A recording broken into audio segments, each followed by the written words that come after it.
Hi అందరికీ నమస్కారం. Welcome to black news channel. ప్రస్తుతం మనతో పాటు గెస్ట్గా ఉన్నారు షణ్ముఖ్ గారు.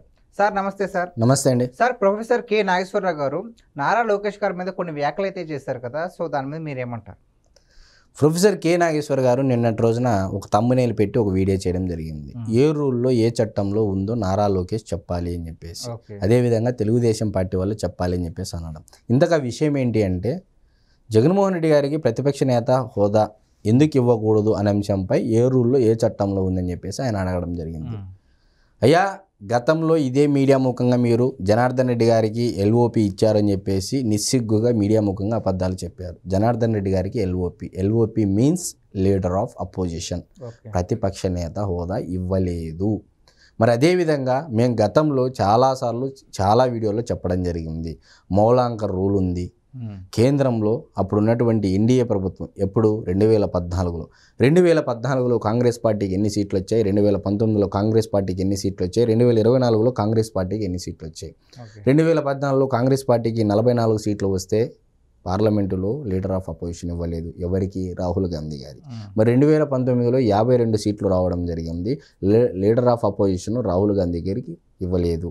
మరి అదేవిధంగా 2024లో 99 సీట్లు రావడం జరిగింది. లీడర్ ఆఫ్ అపోజిషన్ ఇచ్చారు. మరి 2014లో ఇదే కాంగ్రెస్ పార్టీ సుప్రీంకోర్టుకు వెళ్ళడం జరిగింది.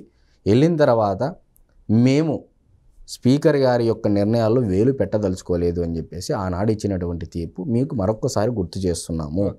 ఏమని తీర్పిచ్చింది అంటే, ఇది ఆ పార్టీకి అపోజిషన్ ఇవ్వాలా లేదా అనేది అది స్పీకర్ యొక్క నిర్ణయాల మీదే ఆధారపడి ఉంటుంది. ఆ యొక్క నిర్ణయాల్లో వేలు పెట్టే అధికారం మాకు కూడా లేదు అని చెప్పేసి గౌరవ సుప్రీంకోర్టు న్యాయస్థానం క్లియర్ కట్గా చెప్పడం జరిగింది.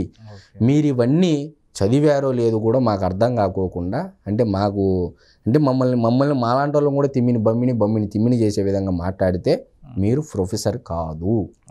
నేనేం చెప్తున్నానంటే, మరి దీనికి సంబంధించి మీరు ఏదైతే చట్టం చెప్తున్నారో దానికంటే ముందు ఒక్క క్వశ్చన్ నేను వేస్తా ఉన్నాను మీకు.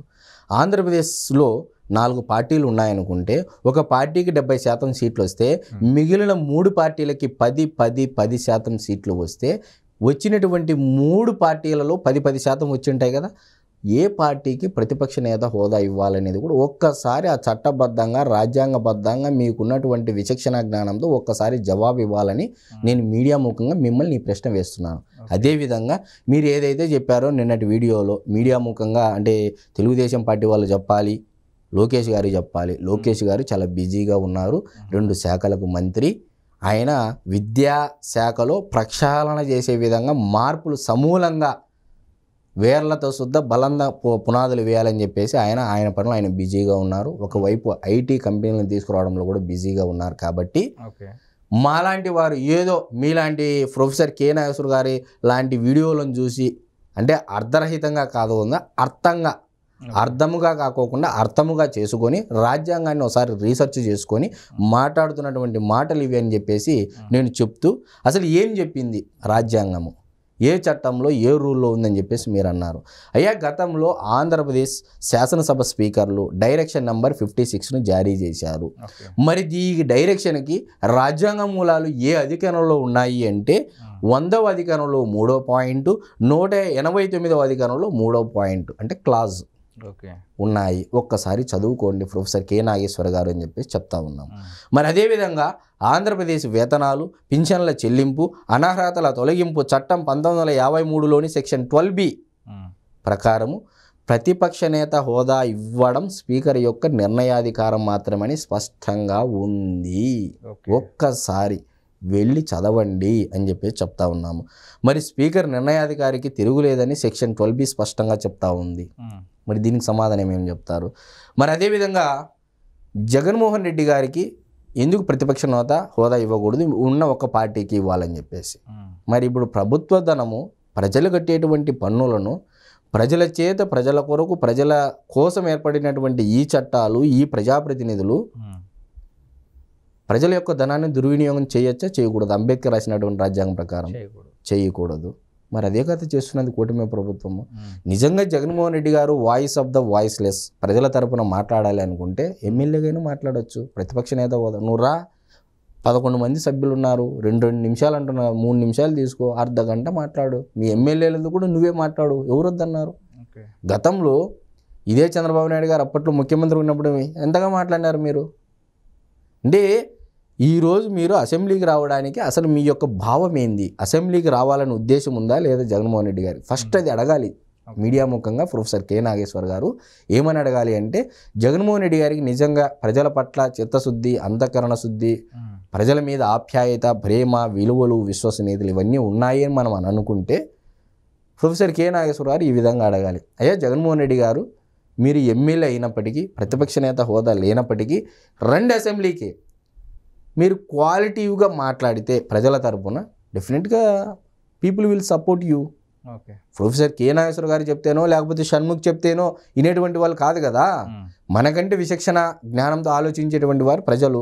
మరి వాళ్ళు నిశ్చితంగా ప్రతిదీ గమనిస్తూ ఉంటారు. ప్రొఫెసర్ కె నాగేశ్వర చెప్తే ఆంధ్రప్రదేశ్ రాష్ట్రానికి ప్రపంచ అభివృద్ధి బ్యాంక్ ఏమి 5,000 కోట్లు రుణాలు ఇవ్వదు ఎక్స్ట్రాగా, లేకపోతే ఏసీయా అభివృద్ధి బ్యాంకు రుణాలు ఇవ్వదు, లేకపోతే హడ్కో బ్యాంకు రుణాలు ఏమి ఇవ్వదు. ప్రభుత్వం గ్యారెంటీ ఇస్తేనే రుణాలు ఇస్తుంది. ఆ ప్రభుత్వం పైన ప్రజల మీద ఏ విధంగా నిర్ణయాలు తీసుకుంటుంది, ఏ విధంగా పాలసీలు తీసుకుంటుందని చెప్తేనే బ్యాంకులు కూడా అప్పులు ఇస్తాయి. ఇక్కడ ప్రొఫెసర్ కె నాగేశ్వర్ వచ్చి సర్టిఫికేట్ ఇస్తే ఇట్లా స్టాంపు కొట్టి చట్టంలో ఇదే ఉంది అదే చేయాలంటే ఇక్కడ ఎవరు ఇంట్రో. నేను చెప్పేది ఏంటంటే మీకు క్లియర్గా ఒక్కసారి 12B చదువుకోండి అని చెప్పేసి మరొకసారి చెప్తున్నాను. మరి అదేవిధంగా పార్లమెంటులో కూడా లీడర్ ఆఫ్ అపోజిషన్ అంటే 543 సభ్యులు ఉన్నారు కాబట్టి 1/10 of the members of the house 54.3. మరి 2019లో 52 సీట్లు వచ్చినటువంటి కాంగ్రెస్ పార్టీకి ఎల్ఓపి అంటే లీడర్ ఆఫ్ అపోజిషన్ ఎందుకు ఇవ్వలేదు? ఒక్కసారి వెళ్ళి కాంగ్రెస్ పార్టీతో మంతనాలు చేయండి. లేదు మీరు చేసేటువంటి వాదనలో పస ఉంది, మీరు జగన్మోహన్ రెడ్డి గారి ప్రతిపక్ష నేత హోదా ఇవ్వాలి అనే వాదనలో పస ఉంది అనుకుంటే సుప్రీంకోర్టు పిల్లు వేయండి. హ్యాపీగా సుప్రీంకోర్టు న్యాయస్థానం ఇస్తుంది, గౌరవ హైకోర్టు న్యాయస్థానం ఇస్తుంది. ఇంకెందుకు వాదనలు? పాడిందే పాట అని 24 గంటలు అరిగిపోయిన రికార్డు ప్రత్యేక హోదా కోసం పోరాడాల్సినటువంటి జగన్మోహన్ రెడ్డి గారు నేడు ప్రతిపక్ష నేత హోదా కోసం పోరాడుతున్నారు అంటే ప్రజలు ఇచ్చినటువంటి తీర్పును మనం గౌరవించాలి అల్టిమేట్గా అని నేను చెప్తాను. సరే, ఇప్పుడు కె నాగేశ్వరరావు గారు అంటున్నారు ప్రతిపక్ష హోదా ఇవ్వాలి జగన్మోహన్ రెడ్డి గారికి. ఇదే జగన్మోహన్ రెడ్డి గారు ఆయన అధికారంలో ఉన్నప్పుడు అసెంబ్లీలో ఒక మాట అయితే అన్నారు చంద్రబాబు నాయుడు గారిని, మీకు ఉన్నవి 23 సీట్లు, దాంట్లో 5-6 లాగేస్తే ప్రతిపక్ష హోదా కూడా ఉండదు అని. ఆ మాటను ఆయన ఇప్పుడు ప్రతిపక్ష హోదా ఇవ్వాలని ఎందుకు అంటున్నారు? అంటే మేము పట్టిన కుందేలకు 3 కాళ్ళు. ప్రొఫెసర్ కె నాగేశ్వర్ అనేటువంటి వాడు జగన్మోహన్ రెడ్డి గారి యొక్క అనుయాయుడు అనేది తనకు తానుగా మీడియా ముఖంగా చెప్తున్నాడు. రెండోది ఏంటంటే ఇదే సాక్షి పేపర్లో కూడా ఆ రోజు జగన్మోహన్ రెడ్డి గారు అసెంబ్లీలో స్పీచ్ ఇచ్చిన తర్వాత మేము కూడా ఒక 6-5 లాగేస్తే చంద్రబాబు నాయుడు గారికి ప్రతిపక్ష నేత హోదా ఇవ్వదు, నోట్లో నా మాట చెప్పలేదు కానీ నా వైపు వచ్చేవాళ్ళు కౌంట్ కూడా చెప్పట్లేదని కూడా అనడం జరిగింది. మరి ఇదే సాక్షి పేపర్లో ఏం చెప్పారు? చంద్రబాబు నాయుడు గారికి 23 సీట్లు ఉన్నాయి కాబట్టి ప్రతిపక్ష నేత హోదా దక్కింది, ఏదో 17 వచ్చింటే దక్కేది కాదని చెప్పేసి సాక్షి పేపర్లో కూడా రాయడం జరిగింది. అంటే ప్రజల్ని ఎవరు ఎర్రి బాగులు చేస్తున్నారు? సాక్షి పేపరా, జగన్మోహన్ రెడ్డి గారా? మరి జగన్మోహన్ రెడ్డి గారికి ఒత్తాస పలుకుతున్నటువంటి ప్రొఫెసర్ కె నాగేశ్వర గారా? మరి ఇదంతా నిజమైన భావించేటువంటి ప్రజల ఎవరు దాన్ని తప్పనుకోవాలి? ఇంకా ఎన్నాళ్ళు మాకు ఈ ముసుగులో గుద్దులాట, కండువా కప్పుకొని మాట్లాడానని చెప్పేసి మేము కూడా చెప్తా ఉన్నాం. Thank you sir. నమస్తే.